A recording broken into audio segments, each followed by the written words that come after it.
Day 11. 1. Measure for measure. The punishment fits the sin. Saint Corpri, Cookpray, a bishop in Ireland, remained in church after Vespers to pray before the altar. Suddenly there appeared before him a ghastly spectre, greenish, fierce, oddly dressed. Around its neck it wore a collar of fire. Upon one shoulder hung a filthy, torn cloak that covered only one arm. The bishop, unafraid, looked it in the face and asked who it was. The apparition replied, "I am a soul who has passed to the other life." The bishop asked, "Why is your appearance so strange and dreadful?" The spectre answered, "It is the punishment for my sins. Though you see me in this pitiable state, I am Malachy, once king of Ireland. In my lofty station I could have done much good, yet I did not." Corpri asked in surprise, "I thought your majesty had confessed and fully repented of all your former sins." The spirit replied, "Alas, I refused to obey my confessor. I made him yield to my irregularities and shamelessly bribed him with a gold ring as a token of my favor. Now, for that sin, I must wear this fiery collar about my neck. It burns me cruelly and holds me like a prisoner. As for that unfaithful confessor, he cannot help me, for he himself wears a collar far more painful and scorching." The bishop then inquired about the meaning of the ragged, dirty cloak the spirit wore. It answered, "It is the punishment for a work of charity I failed to do. A beggar, nearly naked, came to me for alms. I referred him to the queen. She had little compassion and tossed him this wretched rag. Now I must wear it in shame." The saint asked why the spirit had appeared to him and what it desired.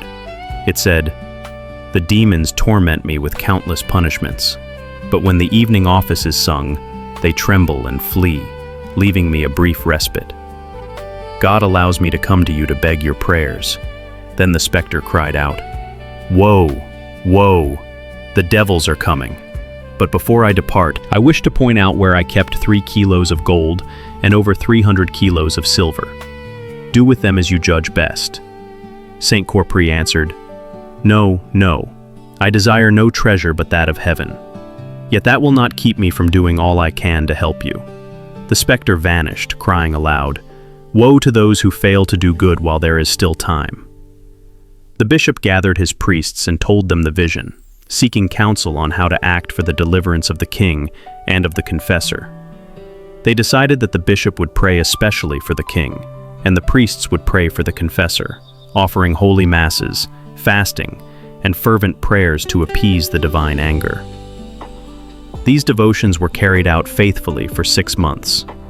The king then appeared to the bishop and said that his sufferings had been reduced by half, yet remained so great that earthly minds could not comprehend them. The prayers, masses, and penances continued until Malachy appeared a 3rd time, exceedingly joyful, glorified, and happy. He announced that he had been received into heaven and would never forget his great benefactor. He added that his confessor would enter heaven after him, thanks to the prayers and mortifications of the cathedral clergy.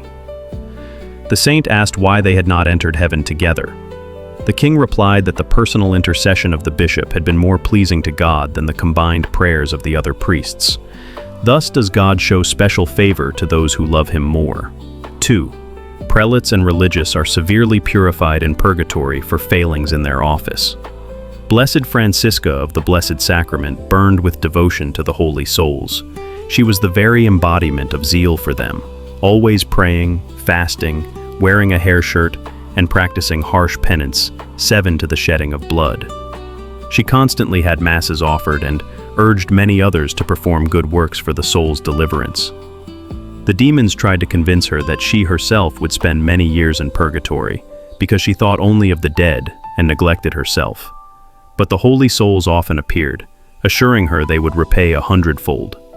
Many witnesses testified that souls frequently came to her, surrounding her bed and waiting for her to awaken.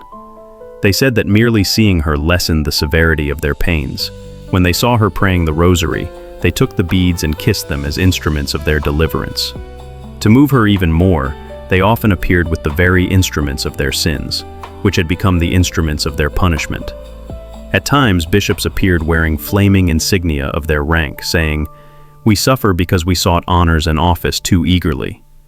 At times, priests appeared with vestments burning like torches and covered with stain signs of their lack of due reverence toward the most holy Eucharist. One religious appeared laden with precious objects, glowing red-hot, because he had displayed such valuables in his room, contrary to the rule of his order.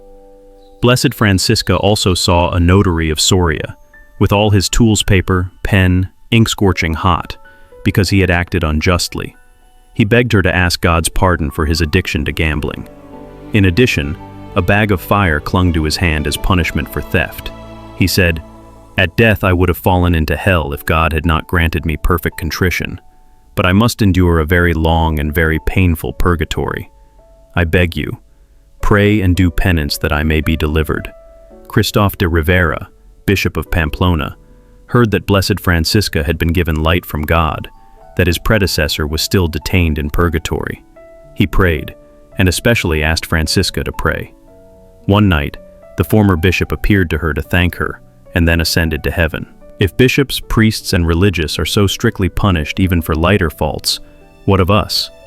We must take warning and strive to live in great holiness. Prayer. O Lord, grant that we may take to heart the lesson you have set before us, and never follow the ruts of the fallen cart. For when the wagon ahead is overturned, the one behind must beware. Amen.